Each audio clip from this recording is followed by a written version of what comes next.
Today, we have another 4 ghost stories that get progressively scarier. Like and subscribe for a feast of grim and grisly content. I'm your host, Severed Soul.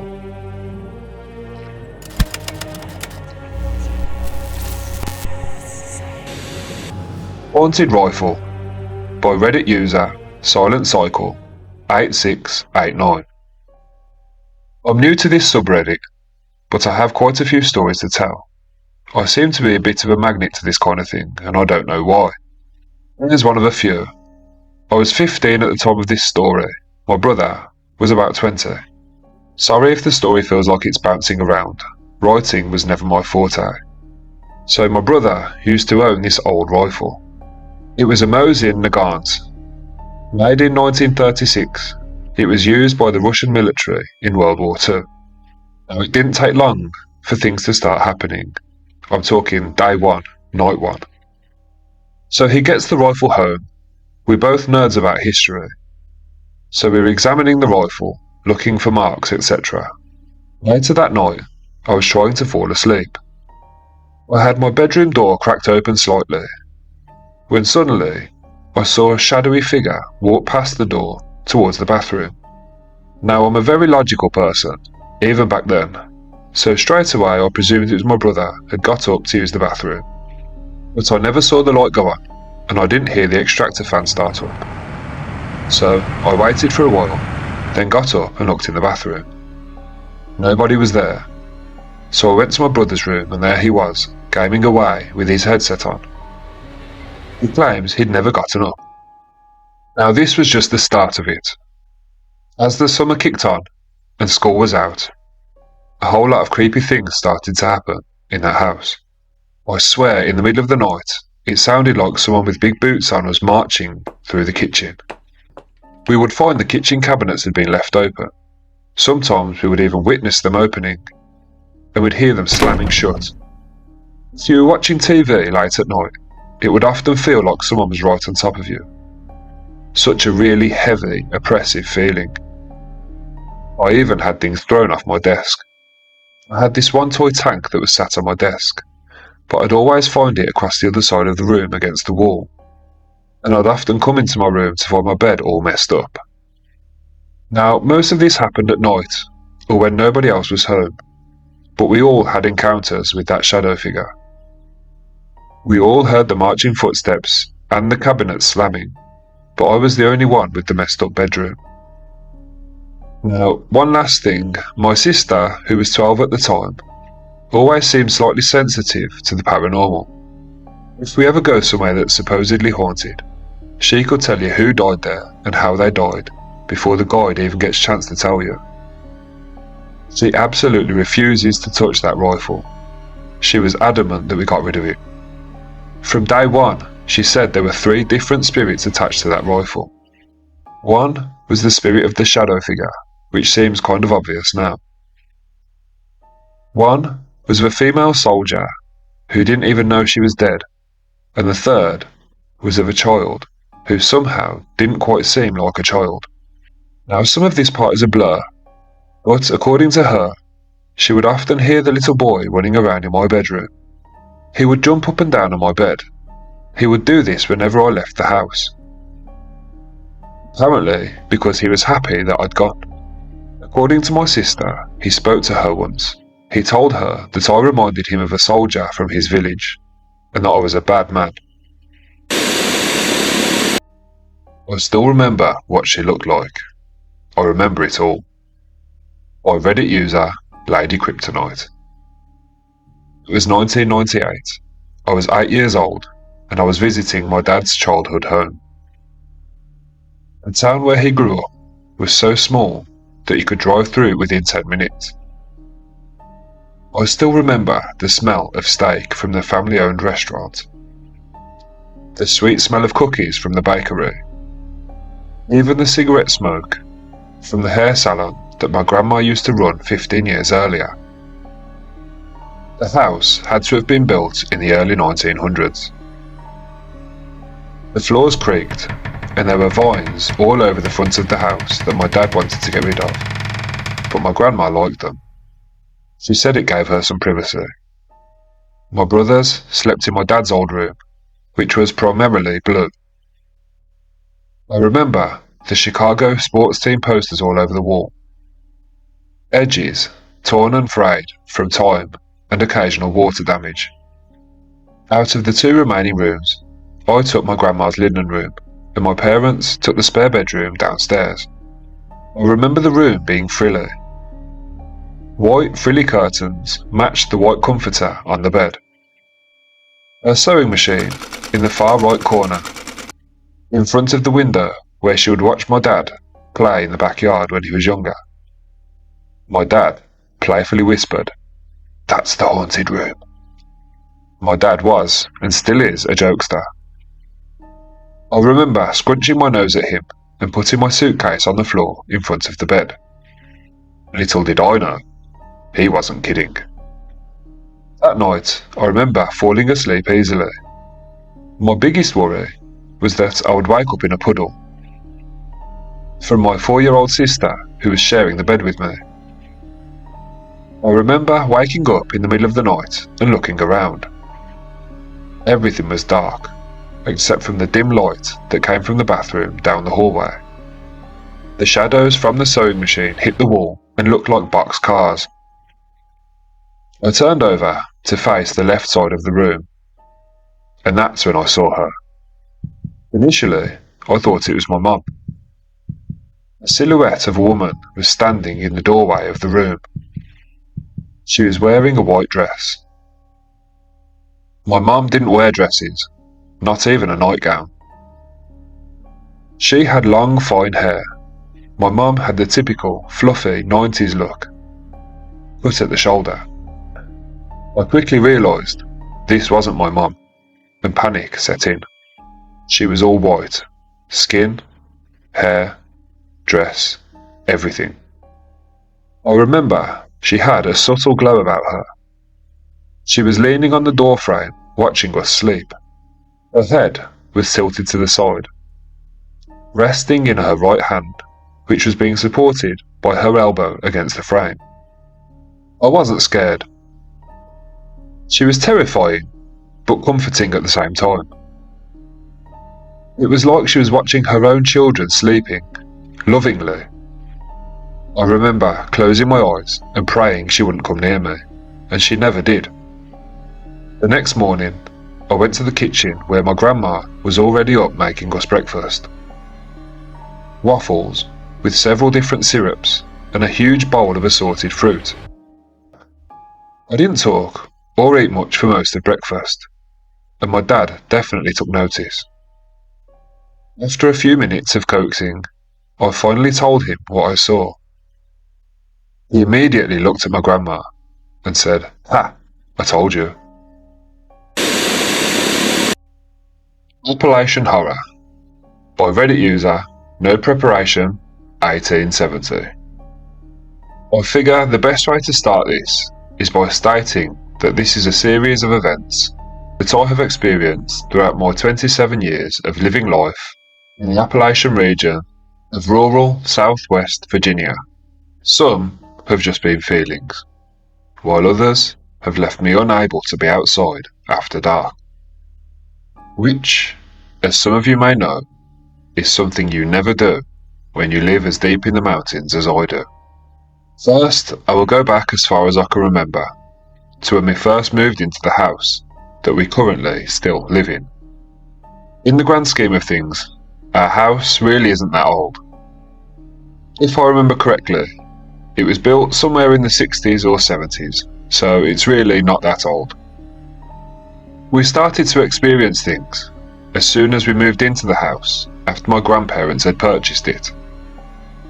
They weren't really bad experiences, don't get me wrong. Mainly things being moved, shadows out of the corner of my eye, strange smells and sounds.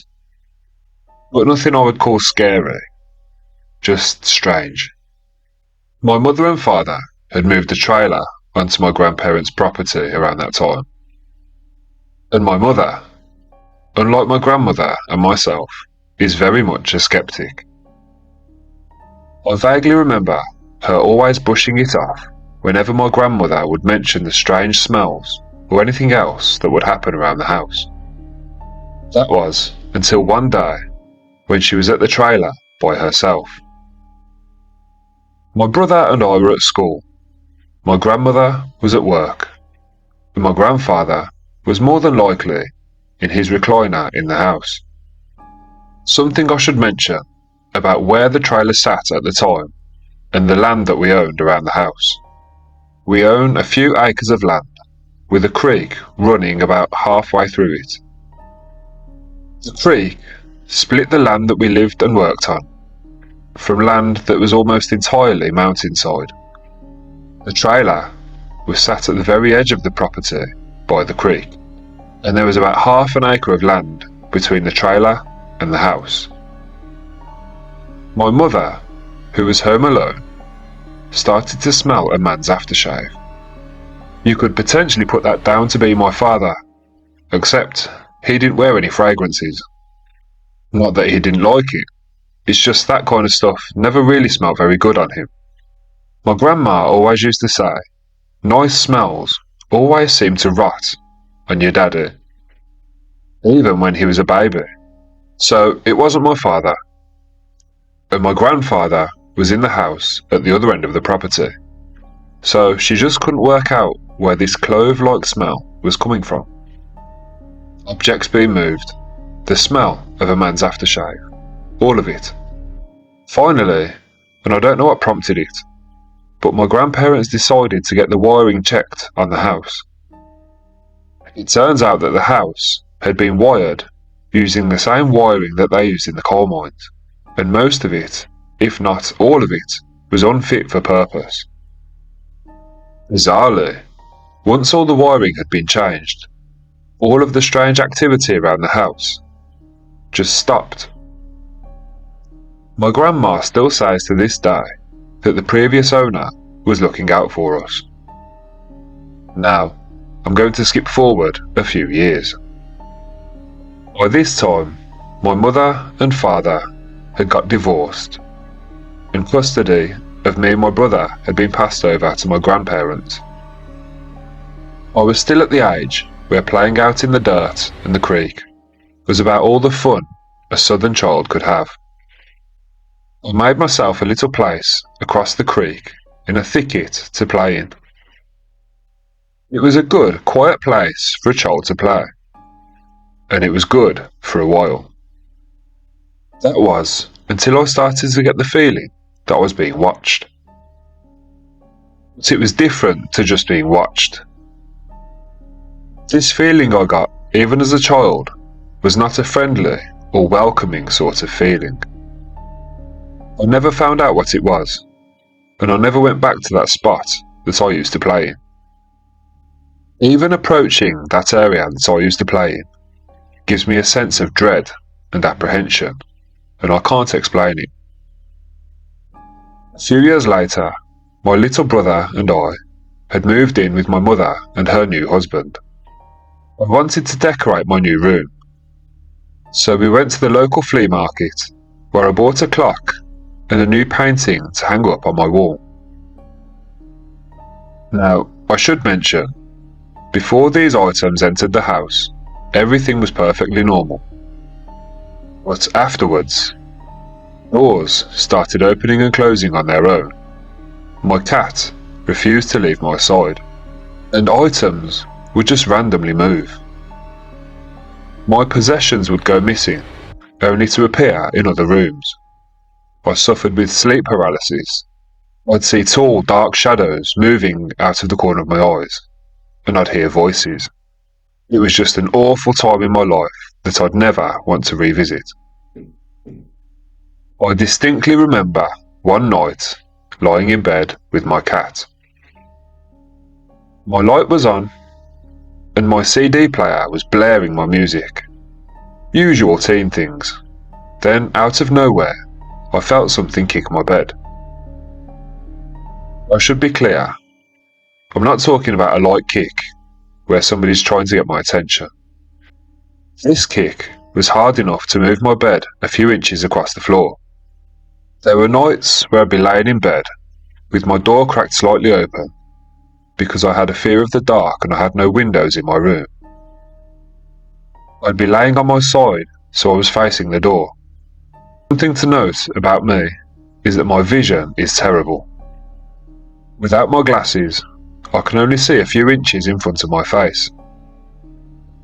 This doesn't mean, however, that I can't see movement. I believe it's far more terrifying to only be able to see a dark blur moving towards you than to actually be able to see what that blur is. Thankfully, we didn't stay long in that house, and we were forced to move. When we moved, I left the old clock behind, and the strange happenings stopped. Now we skip forward a bit more in time. Everything from a woman shouting hello from outside my window in the middle of the night in January, over and over again. I'm an adult now, and have had more experiences now that I'm back in my hometown, in the heart of the Appalachian Mountains. Everything from a woman shouting hello from outside my window in the middle of the night in January, over and over again, to being outside at night smoking and getting this overwhelming feeling that if I didn't get back inside immediately, something was going to attack me. With the crickets going quiet outside, and the apprehension of turning around to look out the window through fear of what might be looking back in at me. Well, that's all for my experiences. Long-winded, I'm sure. There are some things I've left out, but I hope you've enjoyed my retelling of my life experiences. Have you ever experienced anything like this? What was in the chair? By Reddit user Upbeat Art 2237. Okay, I never post on here, but I just wanted some kind of reassurance about something that happened. I've been thinking about it for a long time, and it just keeps resurfacing in my mind. So, when I was a kid, me and my sister were really close, and we used to sit and watch movies together all the time in the living room. On the night in question, I'd passed out while we were watching something on TV. When I woke up, the movie was paused. I wanted to see if my sister was awake, so I called her name several times. There was no response, nothing, so I decided to get up and see if she was awake. I noticed she was on the other chair facing away from me, so I went over and touched her on the arm. I presume she was asleep, because I got no response from her. Then, a split second later, I got chills down my spine as my sister walked down the stairs. And when I turned back to look at the chair, there was nobody there, and the blanket just seemed to collapse into a heap on the chair. My heart literally dropped and my blood ran cold when I noticed that my sister wasn't sitting in that chair. Thinking back, I should have realised straight away that it wasn't my sister, because at that time my sister had dyed green hair, and I definitely didn't see green hair on the girl that was sitting in that chair. I moved out years later and never got any closure about it. But I conducted some research, which I suppose is never a good idea. I've come to the conclusion that this thing was a mimic, portraying my sister because she was so close to me. I've read that these spirits can be both good or evil. I haven't seen anything like it since, but it still terrifies me to go into that house. And whenever I do go into that house, I always feel there's a presence watching me. I was never a believer in the paranormal until that moment. Just for context, this was downstairs, where we were refurbishing part of the basement. If you've experienced anything similar, any advice would be much appreciated. That wraps things up for today. Thanks for watching. I hope you enjoyed those stories. Please don't forget to like and subscribe for a feast of grim and grisly content. I'm your host, Severed Soul.